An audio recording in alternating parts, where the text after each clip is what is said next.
If you haven't seen the first video, click the link in the description or the one in the pinned comment. Previously on Being Autistic.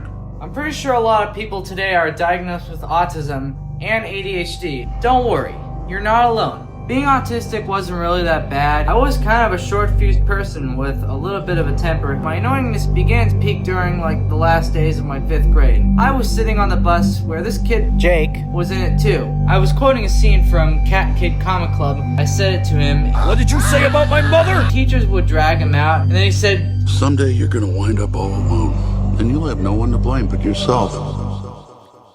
In my last video, I uncovered what it felt like being autistic, but then the video ended with a cliffhanger where Jake foreshadowed what my life is going to end up like in middle school.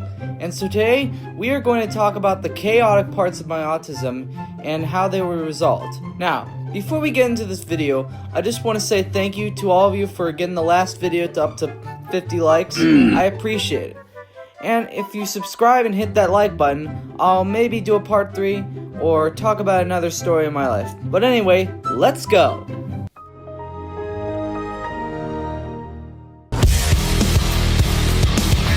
It was the beginning of 6th grade.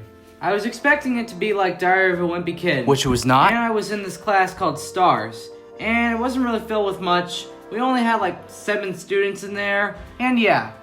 It's not like the pretty open classes you would see if you were in an average class, but anyway, 6th grade was, by golly, the most corrupted time of my life. I would ask to go to the bathroom very often as an excuse to lack most of my schoolwork. I would watch clips of South Park, and I'd even sometimes try to be like the characters too.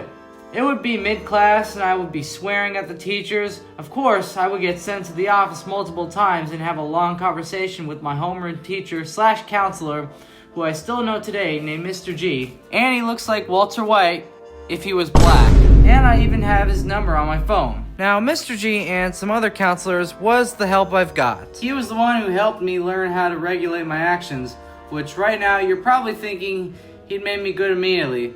Well, boy, not even close. I just kept being a menace for a long time. I would sometimes crawl under the seats on the bus, like the scene from the Peanuts movie where Charlie is crawling under the seats. Heck, I also one time peed on a bush that got me suspended for a while, and a couple more stuff, etc. I could go on, but Mr. G would mostly encourage me to not do this kind of stuff and give me good advice, but yet I would somehow keep tumbling into wacky situations. But I gotta say, the worst thing that has happened in the past was during 7th grade, and yeah, this has been going on for 2 years. I was on the bus, and I thought of trying to be cool around some boys, and I did something inappropriate to look cool. I can't say what really happened because I don't want to get demonetized. Anyway, it was something really bad I showed. Hey, yo, what the And I get a huge suspension. And I come back, and the kids in my PE locker room were all talking about it, and I took action.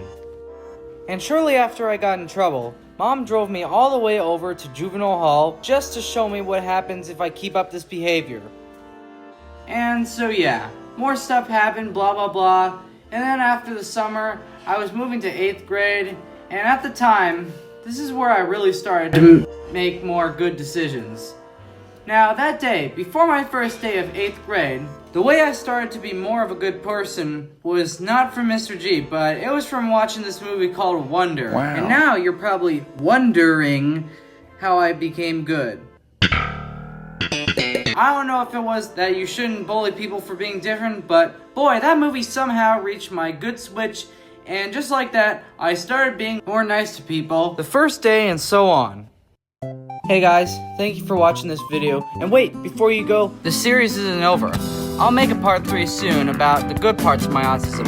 So sorry if this video made autism look like a bad thing, but hey, at least I was able to change at the end. Also, if you want to see part 3 or something, get this video up to 80 likes and I'll do a video on it.